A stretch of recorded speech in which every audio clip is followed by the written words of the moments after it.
जय सिया राम। आज हम एक नई बात करने जा रहे हैं। कल से नवरात्रा स्थापना शुरू हो रही है और हमारा ये वीडियो जो है आपको सुबह 5 बजे के लगभग आपको उपलब्ध हो जाएगा। तो हम बहुत सारे लोग हैं जो नवरात्रा स्थापना करते हैं, नवरात्रों में माता रानी की पूजा करते हैं, लेकिन उन्हें पता नहीं है कि किस तरह से माता रानी की पूजा की जाए या कौन कौन सी सामग्री इसमें काम आती है। तो ये सभी चीज़ों की चर्चा करने के लिए मैं आज आपको ये चीजें बताऊंगा, तो बड़े ध्यानपूर्वक सुनिए। तो सबसे पहले कल यानी कि अश्विन शुक्ला प्रतिपदा से नवरात्रि शुरू हो रहे हैं और नवरात्रों का जो कट स्थापना का जो समय है सूर्योदय से लेकर के 10:20 तक आप कर सकते हैं। अगर आपको विलंब होता है, आप किसी कारण से नहीं कर पाते हैं, तो लगभग 12:15 बजे आप कट स्थापना कर सकते हैं।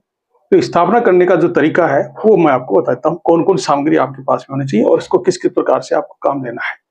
सबसे पहले जहां पर आपको माता रानी को स्थापित करना है वहां पर आप बिल्कुल अच्छी सफाई कर लें, मंजे हुए पानी से छिड़काव कर दें या फिर पोछा जो भी आपको लगाना है साफ सुथरे पानी से लगा करके वहां पर सफाई कर लें।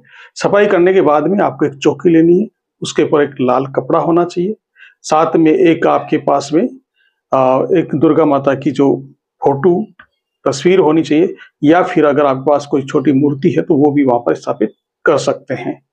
स्थापित करने का समय मैंने आपको बता दिया है। एक मिट्टी का कलश होना चाहिए और क्या क्या सामग्री होनी चाहिए मैं अभी आपको बताता हूँ।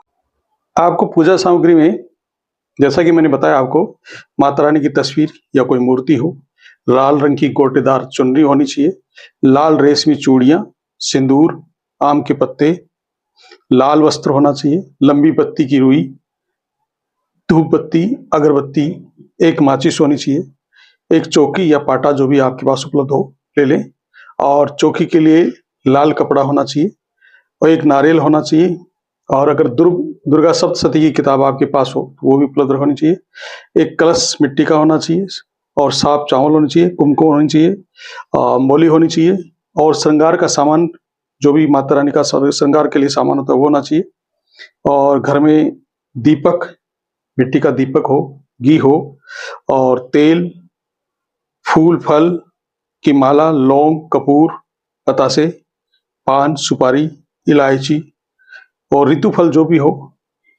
केले हो सकते हैं, सेब हो सकती हैं, मिठाइयाँ, मीठे में कुछ भी हो सकता है और कलावा बांधने के लिए मोली, मेवे होने चाहिए, सूखे मेवे और अगर आप हवन करना चाहते हैं तो हवन के लिए आम की लकड़ी, जो हवन कुंड, एक हवन कुंड भी छोटा निर्माण होना चाहिए। अब इनका उपयोग कैसे करना है वो भी हम आपको बताते हैं। उपयोग करने के लिए पूजा स्थल को साफ कर लें, उसके बाद में लाल रंग का जो कपड़ा है वो चौकी पर बिछा दें, तस्वीर या मूर्ति उसके ऊपर रखें, लाल चुनरी जो है माता को उड़ा दें तस्वीर के ऊपर और माँ दुर्गा की मूर्ति के लिए सामने अखंड ज्योति भी अगर आप जलाना चाहें तो वो जला सकते हैं।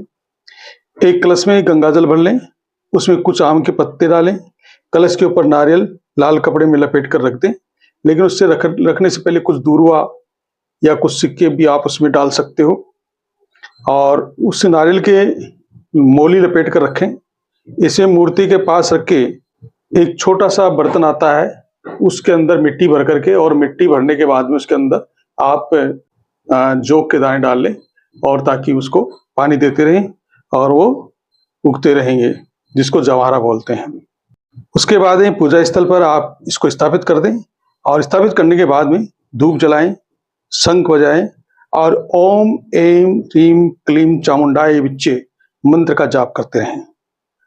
घंटी बजा करके दुर्गा माँ की पूजा करें, दुर्गा माँ की आरती करें और सप्तशती का जो अध्याय है, पाठ है, वो आप कर सकते हैं। इसके अलावा आपको दैनिक पूजा में क्या करना है, दैनिक पूजा में आपको प्रातः जल्दी उठ करके स्नान करना है। स्नान करने के बाद में घी से भरा हुआ दीपक आप जलाएंगे, आपके जो नित्य क्रम उनसे निवृत्त होकर के आप घी का दीपक जलाएंगे। घी का दीपक जला करके उसके ऊपर धूप अर्पित करें और माँ दुर्गा के प्रत्येक रूप के लिए विशेष मंत्रों का आप उच्चारण करें। ताजे फूल, फल और शुद्ध घी से बनी मिठाइयों का भोग माता को अर्पित करें, माता की आरती करें और माता के भक्ति गीतों का पाठ भी आप कर सकते हैं। समापन वाले दिन, नवमी के दिन पूजा का समापन, उसमें कन्या पूजन करें, कन्याओं को भोजन कराएं, जो देवी शक्ति का प्रतीक है। पूजा के बाद प्रसाद ग्रहण करें। अखंड ज्योत भी जलाना चाहते हैं तो उसे निरंतर जलते रहने देना चाहिए, उसे बुझने नहीं देना चाहिए, उसमें घी डालते रहें। तो इस प्रकार से आप माता रानी की पूजा करके एक श्रेष्ठ लाभ को प्राप्त कर सकते हैं। तो कल से जो नवरात्रि शुरू हो रहे हैं उसमें आप इसका लाभ उठा सकते हैं। और हमारे ऐसे ही रोचक और अच्छी जानकारी के लिए जो धार्मिक चीजों से संबंधित जानकारी होगी या वास्तु संबंधित जानकारी होगी वो आपको उपलब्ध होती रहेगी। बस आपका एक ही छोटा सा काम है जिसका आपका कोई पैसा नहीं लगता है। हमारे चैनल को शेयर करते रहें, सब्सक्राइब करें, लाइक करें अगर हमारा ये वीडियो आपको अच्छा लगता है तो आज के लिए इतना ही। जय माता रानी।